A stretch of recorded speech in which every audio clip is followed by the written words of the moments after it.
Orasyon panira sa masasamang balak. Hi! Welcome again sa aking munting channel, Lihim at Kaalaman. Kumusta mga kapatid? At sana nasa mabuti kayong kalagayan ngayon. Sa araw na ito ay may ibabahagi na naman akong isang lihim na karunungan. Karunungang orasyon panira sa masasamang balak laban sa iyo. Ang orasyong panira sa masasamang balak ay maaring gamitin lalong-lalo na kung ikaw ay pupunta sa mga delikadong lugar o di kaya'y sa lugar na maraming masamang tao.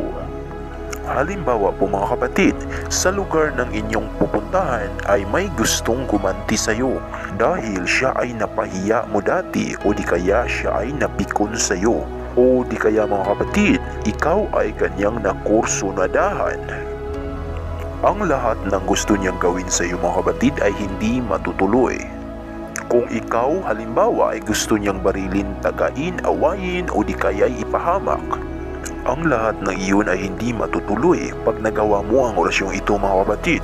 Pero bago po tayo magpatuloy mga kapatid, kung bago ka pa lang sa aking channel at gusto mong mga ganitong video, so sapin, mag-subscribe na po at pindutin ang bell icons para lagi po kayong updated sa tuwing may bago po akong upload na mga ganitong videos. Maraming salamat po.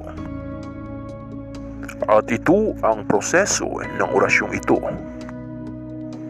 Ang una mong gawin mga kapatid bago ka umalis ng bahay ay magdasal ng isang Ama Namin at isunod ang orasyong ito ng 3 beses at saka umihip sa dibdib ng 3 beses din. At pagkatapos ay pumadyak sa lupa ng 1 beses. Mapakanan o kaliwang paa ay pwede.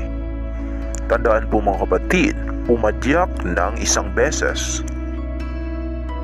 At pag ikaw ay dumating sa lugar na iyong pupuntahan mga kapatid, ay ulitin mo ito ng 3 beses. At saka umihip sa inyong paligid na para bang sinasaboy mo ang orasyon. Sa ganoong paraan mga kapatid ay ikaw ay makakaligtas sa lahat ng masasamang balak na maaring mangyari sa iyo. At ito po ang orasyon mga kapatid. Aavax, Avyu Soiva, Sava. Sambitin po yan ng 3 beses. Yan po ang orasyon at uulitin lamang po ng 3 beses mga kapatid. Pamilin, mahalin at pakaingatan ang mga kaalaman at orasyon na galing dito mga kapatid at huwag gagamitin sa masama. Ang kapangyarihang nakapaloob dito ay lubhang mahiwaga gamitin sa kabutihan at sa pagganap ng kalooban ng Diyos. At sana po mga kapatid, sa video ito ay may natutunan na naman kayong lihim na karunungan. At yan lang po muna sa araw na ito. Sana po ay nakatulong po ito sa inyo. Maraming salamat sa panonood. Hanggang sa muli po mga kapatid. Thank you so much and God bless sa ating lahat.